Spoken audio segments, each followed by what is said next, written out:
دو سوال اب اکٹھے کر دیتا ہوں، بڑے کرٹیکل ہیں.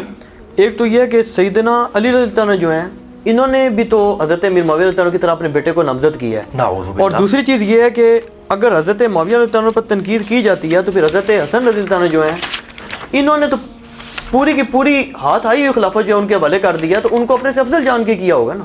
جی جی اب یہ دو سوال لادہ ہیں آپ نے کر دی ہیں.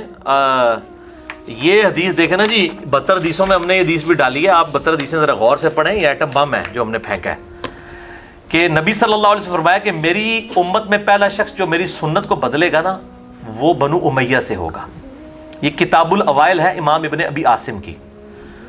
الاوائل یعنی کون کون سے کام ہیں جو پہلے ہوئے، انہوں نے سارے کام ہیں کہ پہلا سب سے پہلے بیٹھ کے خطبہ حضرت معاویہ نے شروع کیا. اس سے پہلے لوگ بیٹھ کے خطبہ نہیں دیتے تھے. اس سے سب سے پہلا کام کیا ہوا؟ سب سے پہلے اللہ نے قلم کو پیدا کیا. الاوائل، اسی میں یہ بھی حدیث ہے، یہ اردو ترجمے سے یہ بھی شائع ہو چکی ہے، یہ بھی ایٹم بم چھوڑ دیتا گیا کہ میری امت کا پہلا شخص جو میری سنت کو بدلے گا وہ بنو امیہ سے ہوگا. شیخ زبیر صاحب اس کی سپورٹ میں تاریخ دمشق سے لیتے تھے، وہ ابن عساکر سے روایت کے یزید کے بارے میں. میں نے کہا شیخ صاحب یہ یزید کے بارے میں نہیں ہے، وہ تاریخی روایت ہے. یہ حدیث ہے تو ہم آپ کو بتاتے ہیں کس کے بارے میں، جس کے بارے میں البانی صاحب نے خود لکھ دیا ہے. سلسلہ حدیث صحیحہ میں یہ لیا ہے 1749 نمبر حدیث، اور البانی صاحب خود لکھتے ہیں کہ اس شخص سے وہ شخص مراد ہو سکتا ہے جس نے خلافت کو وراثت بنا دی ہے. اب بنو امیہ میں پہلے حاکم ہے حضرت عثمان، انہوں نے وراثت بنایا ہے اپنی حکمرانی کو. ان کا بیٹا یہ الفاظ آپ نے بالکل البانی صاحب والے البانی صاحب کے الفاظ ہیں، کیونکہ یہ بھی آپ پہ غالباً تنقید ہوئی ہے. جی جی جی جی البانی جی صاحب کے الفاظ میں تھوڑی ہیر پھیر ہوئی ہے. ہیر پھیر نہیں ان کو کہ البانی صاحب کے الفاظ ذرا پڑھ کے بتائیں کہ اس سے مراد وہ شخص ہو سکتا ہے جو وراثت بنا دے گا خلافت کو. ہاں یعنی اس کو اپنی اولاد میں ٹرانسفر کرے گا. اچھا خلافت میں وراثت کس نے بنانی ہے؟ بنو امیہ. یہ بھی یاد رکھیے گا. بنو امیہ میں سے پہلے جو خلیفہ ہیں وہ خلیفہ راشد ہیں سیدنا عثمان غنی رضی اللہ تعالیٰ عنہ علیہ السلام. ان کا بیٹا ابان زندہ تھا، اس سے حدیثیں ہیں ہماری احادیث کی کتابوں میں. خلیفہ نہیں بنایا. دوسرے مسلمانوں کا اگر کوئی حکمران آیا تو حضرت معاویہ آیا. بخاری اٹھا کے دیکھ لیں، انہوں نے زبردستی مرنے سے 4 سال پہلے، اس میں نے حدیثیں شامل کی ہیں کہ اپنے بیٹے کو جو ہے خلیفہ نامزد کروایا. حضرت بکر صدیق کا بیٹا مخالفت کے لیے کھڑا ہوا، اس کو گرفتاری کا حکم دے دیا مروان نے جو گورنر تھا حضرت معاویہ کا. تو زبردستی تلوار کے دھونس کے اوپر، لہذا یہ بالکل جعلی ہے. اور اس کے گیس میں نے اسی میں مسند ہے ابھی یالا کی 590 نمبر حدیث، اور مجموع الزوائد میں بھی 14782 موجود ہے. امام حیثمی بھی صحیح کہتے ہیں، شیخ حسین سلیم بھی اس کو صحیح کہتے ہیں. یہ لفظ سلیم اردو میں بولتے ہیں، لفظ سلیم ہے عربی میں سلیم. تو میں مولویوں کی غلطیاں ہیں، ویچو غلطیاں کر دینا نا، یہ کہہ دیا وہ کہہ دیا، حالانکہ خود بھی غلط بول رہے ہوتے ہیں. یہ اکثر کہتے ہیں سارے مولوی، احمد رضا خان صاحب نے لکھا ہے یہ سارے بریلوی دیوبندی اہل حدیث شیعہ چاروں یہ غلط پروننسیشن کرتے ہیں. یہ احمد رضا ہے، احمد رضا. تو یہ تو سارے ہی کر رہے ہیں، یہ لغت کی غلطیاں پکڑتے ہیں نا، تو ہم ان سے زیادہ پکڑ سکتے ہیں. تو یہ میں بتا رہا ہوں کہ یہ انہوں نے اس روایت کو صحیح کہا ہے کہ سیدنا علی کو جب زخم لگا، تو یہ میں نے حوالہ بھی دے دیا مسند ابی شعلہ کا، تو ان کو کہا گیا کہ امیر المومنین آپ اپنا خلیفہ کسی کو نامزد کریں. حضرت علی نے کہا میں نہیں کروں گا. اس نے آگے سے بحث کی، انہوں نے کہا کہ اللہ نو کے منہ دکھاؤ گے ہماری، آپ امت کو اسی طرح چھوڑ کے جا رہے ہیں. انہوں نے کہا میں اسی طریقے سے چھوڑ کے جاؤں گا جس نبی صلی اللہ علیہ وسلم چھوڑ کے گئے تھے. اگر اللہ تعالیٰ بہتری سمجھے گا تمہیں کوئی بہتر حکمران دے دے گا، اور اگر اللہ تعالیٰ نے تمہیں آزمائش میں ڈالنا ہے تو وہ تو ڈالنا ہے، میں تو اس کے لیے کچھ نہیں کر سکتا. میں جو ہے وہ اللہ تعالیٰ کی بارگاہ میں اس طریقے سے مجرم نہیں بننا چاہتا ہوں اپنے اوپر کو بار لے کے. تو انہوں نے تو نبی صلی اللہ علیہ وسلم کی طرح یہ کیا. اور شیعہ سے بھی میری بات ہوئی، ثاقب اکبر صاحب سے بھی بات ہوئی کہ بتائیں کوئی روایت. وہ کہتے ہیں حسن ابن علی کو وہی صحابہ نے میٹنگ کی، ابن عباس نے، باقی انہوں نے خلیفہ چنا ہے. حضرت علی نے تو حضرت علی کس طرح خلیفہ نامزد کر سکتے تھے؟ وہ ملوکیت چلا ہی نہیں سکتے تھے. ان کو نبی صلی اللہ علیہ وسلم نے نہیں خلیفہ نامزد کیا تو انہوں نے آگے کیوں کرنا تھا کسی کو؟ کہتے ہیں جی علی لالچ رکھتے تھے خلافت کی، نعوذ باللہ من ذالک. اور وہ بخاری سے حدیث لے کے آتے ہیں. میں نے 55 میں بتایا کہ ابن عباس بن عبد المطلب نے کہا کہ علی آؤ نبی صلی اللہ علیہ وسلم سے خلافت کے بارے میں پوچھ لیتے ہیں، کیونکہ یہ مجھے نہیں لگتا آپ صلی اللہ علیہ وسلم اب اس بیماری سے زندہ بچیں گے. تو حضرت علی نے کہا کہ میں نبی صلی اللہ علیہ وسلم سے کبھی بھی خلافت کی ڈیمانڈ نہیں کروں گا، کیونکہ اگر اللہ کے نبی نے اس کا انکار کر دیا تو آپ صلی اللہ علیہ وسلم کی امت کبھی بھی بنو ہاشم میں کسی کو خلیفہ نہیں بننے دے گی. یعنی یہ بھی ڈر تھا. حضرت علی مینٹالٹی سمجھتے تھے نبی صلی اللہ علیہ وسلم کی. جو امین احسن اصلاحی اور غامدی صاحب لفظ استعمال کرتے ہیں نا مزاج رسول سے آشنا، میں کہتا ہوں مزاج رسول سے سب سے زیادہ آشنا جو سیدنا علی رضی اللہ تعالیٰ عنہ تھے. اچھا اس میں مجھے ضمن ایک بات یاد ہے. مجھے اگلے دن ایک اہل تشیع بھائی نے کال کی، سنی بھی اکثر پوچھتے ہیں کہ حضرت علی اتنے عرصہ ساتھ رہے، ان سے حدیثیں کم ہیں اور حضرت ابو ہریرہ سے زیادہ ہے فلاں سے. میں بتا دوں اللہ کے بندو، حضرت علی سے صرف کام نہیں ہے، حضرت ابوبکر سے بھی حدیثیں کم ہے، حضرت عمر سے بھی کم ہے. حضرت علی سے حدیثیں کم اس لیے ہیں کہ ان کو حدیثیں بیان کرنے کی ضرورت ہی نہیں تھی، وہ خود سراپا سنت تھے، وہ خلیفہ راشد تھے، وہ کوئی ریکارڈ کیپر تو نہیں تھے نا. یہ تو ریکارڈ کیپنگ والا کام ہے نا جو ٹرانسلیشن آگے امت تک پہنچایا. وہ تو خود چلتے پھرتی چیز تھے. صحیح بخاری اٹھا کے دیکھیں کہ جب سیدنا علی خلیفۃ المسلمین تھے، وہ کوفے میں نماز پڑھنے کے بعد چبوترے پہ بیٹھ کے شام تک لوگوں کو مسائل بتایا کرتے تھے. اور اسی میں حدیث ہے بخاری کی جو ڈاکٹر طاہر قادری صاحب نے دھرنے میں سنائی جب انہوں نے کھڑے ہو کے پانی پیا.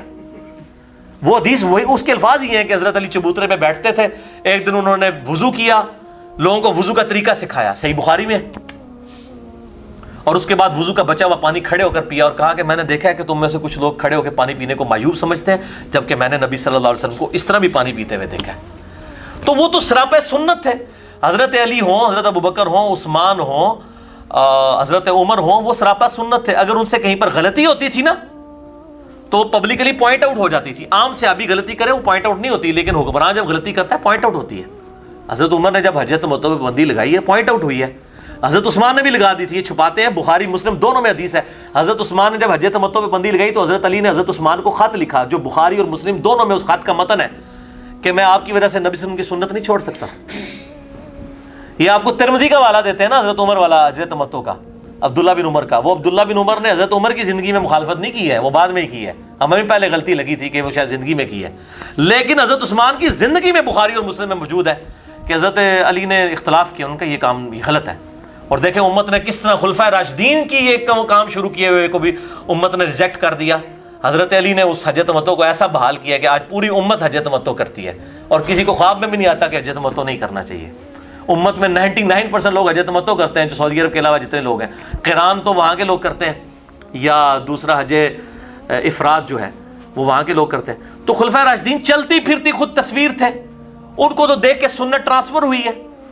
باقی جہاں پہ غلطی ہوتی تھی پوائنٹ آؤٹ ہوتی تھی.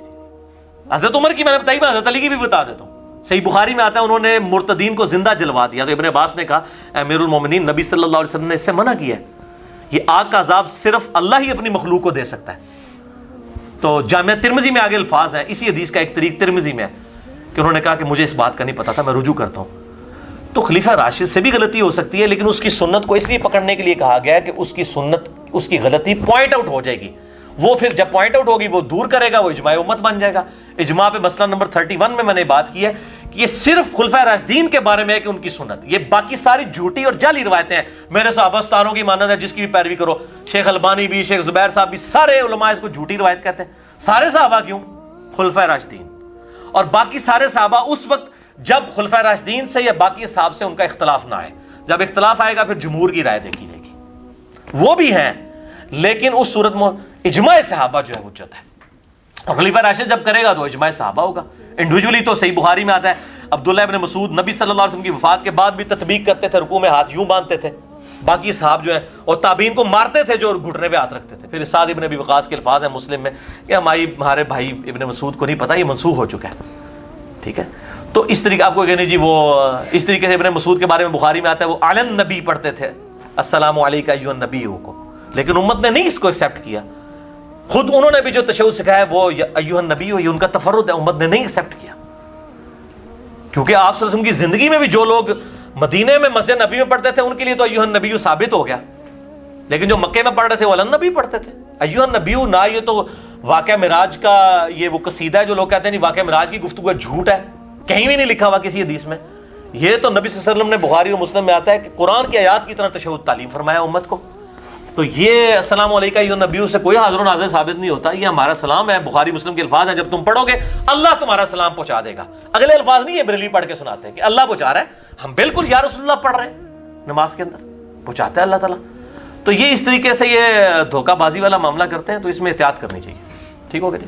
اچھا، اس میں آپ کو ضمن بتا دوں، یہ اگر جھوٹی تعویلیں کرنے پہ آ جائے نا تو یہ جو آپ نے حضرت علی کے جلانے والا مسئلہ بتایا نا مرتدین کو، یہ نصیریوں نے دلیل بنائی ہوئی ہے نعوذ باللہ الہ ہونے کی. نہیں وہ تو اچھا، اور اس میں اب آگے لیکن انہوں نے رجوع کر لیا نا، دلیل کہاں سے رہ گئی. اچھا، اس میں علی بھائی ایک اور جو سوال آپ سے کیا تھا وہ رہ گیا کہ حضرت امیر معاویہ رضی اللہ عنہ کو حضرت امام حسن اور اس پہ عرفان شاہ مرزی صاحب ایک مناظرہ بھی بڑا مشہور ہے, وہ میرا خیال ہے کسی مقدس. اچھا ہاں وہ میں سوال چھوڑ دو, مجھے سمجھ آ گئی. وہ آپ نے کہا تھا کہ وہ آپ نے اس میں سوال کر دیا تھا پہلے, یعنی وہ سارے معاملات کہ جانتے ہیں بھائی صلح حسن کیوں ہوئی تھی. جی ٹھیک ہے جی, تو وہ حضرت حسن کے کھاتے میں ڈال دیتے ہیں. میرے بھائی حضرت حسن نے اس لیے صلح کی تھی کہ حضرت معاویہ وہ کچھ کرتے جس کی بنیاد پہ قاتلین عثمان کا مسئلہ. تو ذرا یہ ہمیں ناسبی بتا دیں کہ حضرت معاویہ کے 20 سالہ دور میں کون سے تختہ دار پہ قاتلین عثمان چڑھائے گئے ہیں. ٹھیک ہے, میں یہ سمجھتا ہوں کہ حضرت حسن کی صلح جو ہے نا, یہ اگر نہ ہوتی تو حضرت حسین کی قربانی رائے گاں جاتی, کیونکہ اس 20 سالہ دور نے بتا دیا کہ معاملات کہاں پر خراب ہوئے ہیں.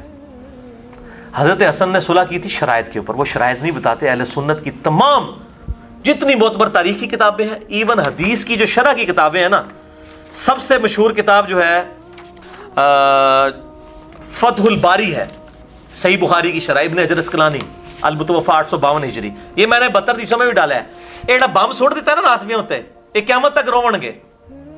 اس میں سب کچھ ڈالا ہوا ہے میں نے. صلح حسن والی حدیث بخاری سے ڈالی ہے 7109. آپ صلی اللہ علیہ وسلم نے فرمایا تھا یہ میرا بیٹا سید ہے, گود میں اٹھا کے. اس کی وجہ سے مسلمانوں کے 2 گروہوں میں صلح ہوگی, اس کی وجہ سے. تو یہ تو نہیں کہا کہ معاویہ کی وجہ سے صلح ہوگی. قربانی کس نے دی؟ حسن ابن علی نے. اس کی وجہ سے صلح, یہ قربانی کرے گا, اپنی مسند چھوڑ دے گا جس پہ امت نے چنا تھا. تو انہوں نے صلح کی, اس کے ساتھ شرائط 7109 نمبر حدیث بخاری فتح الباری میں اس کی آپ پڑھ لیں, وہ ساری شرائط تھیں. اور کئی شرائط ہیں, موٹی موٹی شرائط میں نے اس میں لکھی ہیں. الاستیاب ابن عبد البر کی کتاب میں موجود ہے. الاصابہ ابن حجر اسقلانی کی 8000 صحابہ کی جو اسد الغابہ کی انہوں نے شرح لکھی ہے الاصابہ, اس میں موجود ہے. البدایہ والنہایہ ابن کثیر میں موجود ہے. اور فتح الباری میں اسی حدیث 7109 کے تحت, جس میں کہتے ہیں حسن نے پیسے لے کے صلح کی ہے, وہ الفاظ تو پڑھیں کہ انہوں نے کس طرح, انہوں نے پورے الفاظ اس پہ کلیئر کیا. بھی ٹائم نہیں, جس کو شوق ہو یہ پڑھے. پیسے لے کے صلح کی ہے, وہ تو انہوں نے ساری کے سارے معاملات کو پوائنٹ آؤٹ کیا ہے کہ اس وقت کیا ہو رہا تھا, کس طریقے سے گورنر جو ہے وہ خریدے جا رہے تھے. بہرحال یہ صلح کی شرائط سنیں. نمبر 1, حضرت معاویہ اللہ کی کتاب, رسول اللہ صلی اللہ علیہ وسلم کی سنت اور خلفائے راشدین کے طریقے کے مطابق نظام میں حکومت چلائیں گے. چلایا انہوں نے نظام حکومت, اللہ کی کتاب کے مطابق چلایا. صحیح مسلم میں پڑھ کے سنا دیتا ہوں, آپ تو یہ کریٹیکل حدیث ہے نا, لہٰذا میں مسلم سے سناتا ہوں کہ اللہ کی کتاب کے مطابق چلا ہے کہ نہیں. صحیح مسلم 4776. عمر بن عاص کو آ کے ایک بندہ کہتا ہے, بڑی لمبی حدیث ہے, کہ آپ ہمیں اطاعت امیر کے اوپر حدیثیں سناتے ہیں, اور آپ کے چچا کا لڑکا معاویہ جو ہمارا حکمران ہے, یہ تو ہمیں کہتا ہے کہ ہم لوگوں کو ناحق قتل کریں اور لوگوں کا مال ناحق طریقے سے ہڑپ کریں. جبکہ اللہ تعالیٰ سورۃ النساء کی آیت نمبر 29 میں کہتا ہے کہ اے ایمان والو, لوگوں کا مال ناحق طریقے سے ہڑپ مت کرو اور ایک دوسرے کو قتل مت کرو. آپ بتائیے ہم اللہ کی مانیں یا معاویہ کی مانیں؟ یہ صحیح مسلم ہے سنابلی صاحب, یہ جھوٹی تاریخ نہیں ہے حکمران نے لکھوائی ہوئی. صلاح الدین یوسف صاحب کے لیے بھی ہے 4776 صحیح مسلم. تو عمر بن عاص نے بھی سر جھکا لیا, خاموش ہو گئے تھوڑی دیر کے لیے. پھر کہا جی معاویہ کی اطاعت کرو اللہ کی اطاعت کے اندر, اور جس میں وہ اللہ کی اطاعت سے باہر ہو تم اس کی نافرمانی کرو. تو یہ پہلی شرط کا میں نے آپ کو انجام بتا دیا ہے کہ جی کتاب اللہ اور سنت کے مطابق, کتاب اللہ کے مطابق عمل ہوا. اچھا جی, دوسرا, اپنے بعد کسی کو جانشین مقرر نہیں کریں گے اور امت کو خلیفہ کے لیے انتخاب کو شورا پہ چھوڑیں گے. یہ بھی خلفائے راشدین کی سنت تھی, چھوڑی. بخاری اٹھا کے دیکھ لیں کہ اپنی زندگی میں تلوار کی زور کے اوپر اور زبردستی جو ہے وہ بیعت لینا شروع کر دی. صحیح بخاری 4827 نمبر حدیث ہے. مروان بن حکم نے کہا کہ امیر المومنین معاویہ بن ابی سفیان کو اللہ تعالیٰ نے یہ بات سجھائی ہے امت کے وسیع تر مفاد میں, وہ چاہتے ہیں اپنے بعد اپنے بیٹے کو خلیفہ نامزد کرتے ہیں. اور حاکم میں اور سنن نسائی الکبریٰ میں موجود ہے, جس طرح کہ ابو بکر نے عمر کو کر دیا تھا. دیکھو عمر بیٹے تھے ابو بکر کے. یہ پوری روایتیں, میں پھر اور پاسے ٹور پاؤں گا, جس کو شوق ہے یہ پڑھے. میں نے اس میں یہ ساری روایتیں لکھی ہیں میرے بھائیوں, ساری کی ساری روایتیں. تو یہ ان لوگوں نے دھوکہ دیا ہے, اور یہ کوئی انہوں نے پھر شورا کے اوپر نہیں چھوڑا, زبردستی جو ہے وہ امت کے اوپر وہ سب کی ساری چیزیں جو ہیں وہ مسلط ہو گئی. اس کے بعد سنیں تیسری شرط, سیدنا علی کی جماعت کے لوگ جو صلح کے بعد ہتھیار ڈال چکے ہیں, یہاں پہ بھی پیپلز پارٹی کی حکومت آتی ہے, مسلم لیگ کے لوگ فارغ, مسلم کی حکومت آئی, پیپلز پارٹی کے لوگ فارغ. انہوں نے کہا ساڑھے لوگوں نے تو ان سے انتقامی کارروائی نہ کی جائے. انتقامی کارروائیوں کی ایک پوری داستان ہے. اس سے بڑا کیا انتقام ہے کہ دور میں لعنت کی جائے صحابہ کرام پر, ممبروں پہ, سیدنا علی پر, نعوذ باللہ. اور چوتھا کہ آل محمد کے لیے خمس جو مال غنیمت میں سے مال فے میں سے حصہ جو اللہ نے قرآن میں مقرر کیا سورۃ الانفال کے اندر وہ آل محمد کو ملے. کہتے ہیں وظیفہ لگ گیا تھا حضرت حسن کا. او وظیفہ پائی معاویہ نے نہیں لایا, وہ اللہ نے لایا ہوا ہے اہل بیت دا. دیکھو فراڈ کرتے ہیں لوگوں کو صحیح بات بتائیں, مطلب جھوٹی وکالت تو نہ کریں نا, سچی وکالت کریں. تو یہ ساری حدیثیں میں نے ان کے پورے کے پورے معاملات لکھے. اچھا ان ساری حدیثوں کے بارے میں نا ترمذی سے روایت پیش کریں گے جی, نبی صلی اللہ علیہ وسلم نے دعا کی تھی ہادی اور مہدی بنا حضرت معاویہ کے لیے رضی اللہ تعالیٰ عنہ. حالانکہ اس حدیث کو کتنے محدثین ضعیف سمجھتے ہیں, امام حاکم, امام نسائی اور کئی اہم. باقی لوگ اسے حسن درجے تک لے جاتے ہیں, البانی صاحب اور شیخ زبیر صاحب. صحیح نہیں, حسن تک. اور کہتے ہیں کہ بس یہ حدیث سے سارے معاملات کور ہو گئے. ہم یہ کہتے ہیں ہادی اور مہدی جس کے لیے دعا کی ہے اس کے اعمال ویسے ہوں گے جو بخاری اور مسلم میں آئے ہیں کہ لوگوں کو ناحق قتل کریں گے, وہ لوگوں کا مال حرام طریقے سے لوٹا جائے گا, سنتوں کو بدلا جائے گا. کتنی میں نے روایتیں بخاری مسلم کی, باقی تو چھوڑ دیں. اگر یہ کریکٹر آپ سمجھتے ہیں ہادی اور مہدی دعا قبول ہوئی ہے اور یہ کریکٹر ہے تو آپ پھر خود فیصلہ کر لیجئے. یا تو آپ کہہ دیں دعا قبول نہیں ہوئی, یا کہہ دیں آپ کے حدیث ہی جعلی ہے. تو میں تو یہ نہیں کہتا کہ دعا قبول نہیں ہوئی, حالانکہ اس کے بھی چانس ہوتے ہیں. آپ سمجھ کی ضروری نہیں ہر دعا اللہ تعالیٰ بعض اوقات واپس بھی کرتا ہے. ہم دوسری طرف جاتے ہیں کہ یہ حدیث ہم ان محدثین کے ساتھ ہیں جو اس روایت کو صحیح نہیں سمجھتے, وہ فٹنگ ہی نہیں بیٹھتی اس کے ساتھ, ان اعمال کے ساتھ نہیں نا فٹنگ بیٹھتی. اگر بیٹھ جائے تو ہم مان لیں, ٹھیک ہے. اور دوسری روایت جو مسلم میں ہے کہ خدا اس کا پیٹ نہ بھرے, اور اس کے ساتھ وہ کہتے ہیں کہ جی اوپر حدیثیں پڑھے, اوپر لکھا ہوا ہے کہ نبی صلی اللہ علیہ وسلم نے کہا کہ میں بھی ایک انسان ہوں, اگر کسی کے لیے بدعا کر دوں تو اے اللہ اس کو دعا بنا دینا. تو یہ حضرت معاویہ کو دعا دی ہے نبی صلی اللہ علیہ وسلم نے. اچھا, اور پوری گل پڑھو, اس میں الفاظ ہیں کہ اگر وہ اس چیز کا اہل نہ ہو جس کو میں بدعا دے رہا ہوں, اگر اہل نہ ہو تو پھر دعا بنا دینا. اگر وہ اس بدعا کا اہل تھا پھر وہ بدعا ہی رہے گی.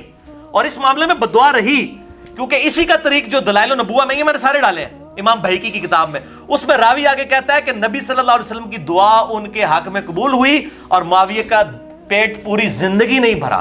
اور یہ روایت آدھی لکھی, شیخ غلام مصطفیٰ ظہیر نے بھی آدھی لکھی, حضرت معاویہ کے دفاع میں 150 صفحہ کالا کیا, اور یہ والی روایت آدھی لکھی. آگے راوی کا فام بتایا نا, سلف کا فام, پوری زندگی پیٹ نہیں بھرا. ٹھیک ہے جی. تو یہ باتیں کرتے ہیں لیکن وہ آدھی باتیں بتاتے ہیں.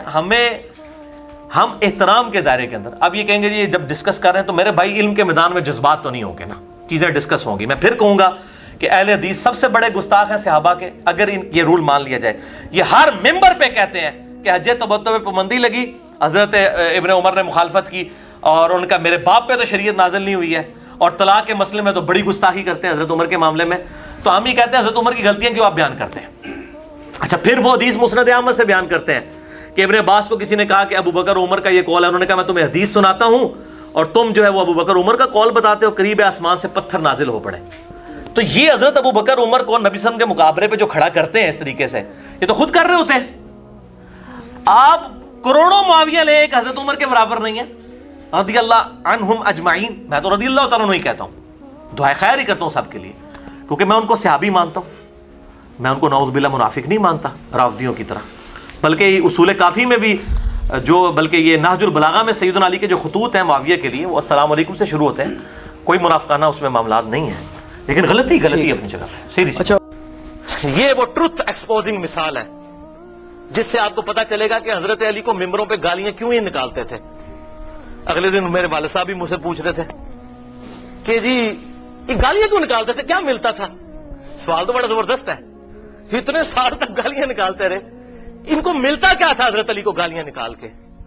برین واشنگ, لوگوں کے دلوں سے وہ خلافت راشدہ کو بچانے کی آخری کوشش نکل جائے تاکہ ملوکیت محفوظ رہے, یہ تھی وجہ. اور وہ آپ کو اس حدیث میں پتا چلے گی. سنن نبی داؤد 4131, شیخ البانی نے بھی صحیح کہا, زبیر علی زئی صاحب نے بھی صحیح کہا. اس میں آپ کو یہ بات پتا چل جائے گی حضرت حسن کے بارے میں. سیدنا مقدام بن مادی رضی اللہ تعالیٰ عنہ بڑے جلیل القدر صحابی ہیں, انہی سے وہ ابو داؤد میں حدیث ہے کہ مجھے اللہ تعالیٰ نے قرآن اور اس کی مثل عطا کیا, یعنی سنت.